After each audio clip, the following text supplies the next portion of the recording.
Denpasar is the capital city of Bali, which represents a predominantly coastal area. Along by the modernization era, the utilization of marine resource as a livelihood for people of Denpasar city is increasingly being abandoned. Nowadays, only some of the coastal native still depend on the potential of the coast, like Mr. Ketut Sukarse. He is a resident of Banjarsuang, Batankendal, who is still loyal to his job as a rock finder of batu-batu in Serangan Mangrove. Waktu itu kira-kira saya berusia 10 tahun. 10 tahun saya ingin mengetahui secara langsung mana yang namanya batu-batu, mana yang namanya nyonyondo. Itu kan banyak jenis dari batu-batu tersebut. Batu-batu is a small marine animal with shell that live under mangrove roots or in the mud near the coast.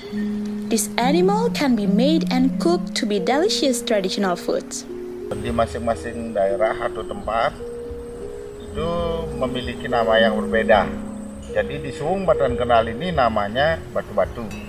Kalau di daerah Sidokaryo itu namanya kesusul. Sedangkan di Pulau Serangan itu namanya klejan. Pengolahan batu-batu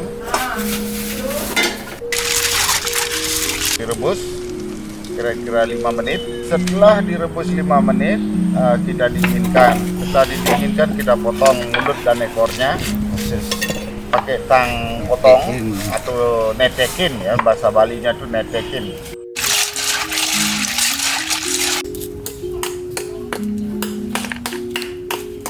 Nah, setelah dipotong, baru kita cuci bersih kembali supaya sampai bersih.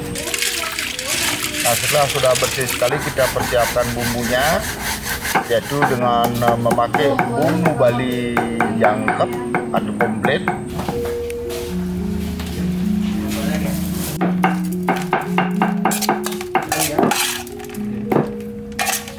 Ini pelonggarnya dia.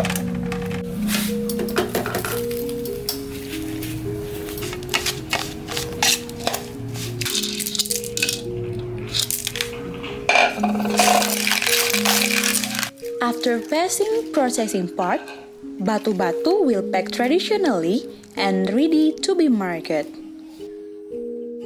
Kepada muda-mudi atau anak-anak muda sekarang ini, janganlah lupa dengan adanya batu-batu ini supaya bisa dilestarikan. As we know, salt is the main ingredient in cooking process. But currently, in processing salt, of course, it has applied technology, but it is different by Mrs. Jero Wilajadit. Petani garam Suung Denpasar Selatan memang sudah ada dari zaman dulu. Cuma caranya, pembuatannya, prosesnya tradisional.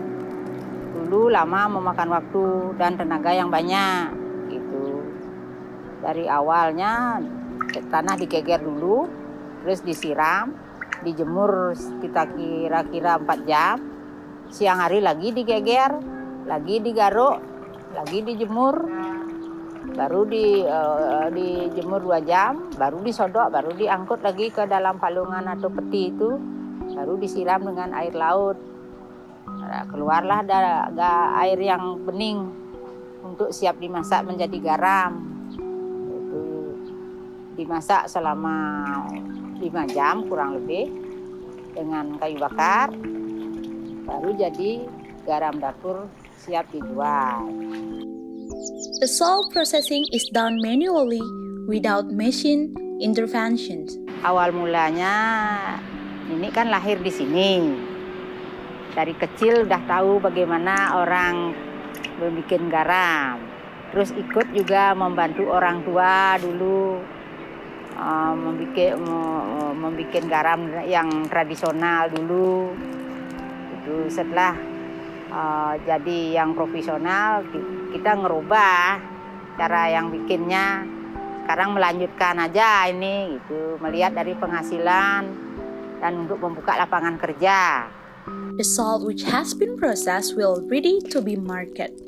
Harapan ini ke depannya biar petani garam itu tidak punah dan bisa dilanjutkan oleh generasi penerus yang ada di Suwung Denpasar Selatan ini. Even though they manage their jobs traditionally, the livelihoods of Mr. Sukarse and Mrs. Jero Wilaje got highly appreciated by the local community.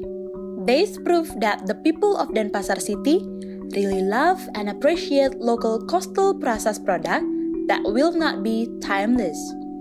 Besides to utilizing marine product, they also invite the surrounding coastal resident to preserve and don't littering on the beach for natural balance in the future.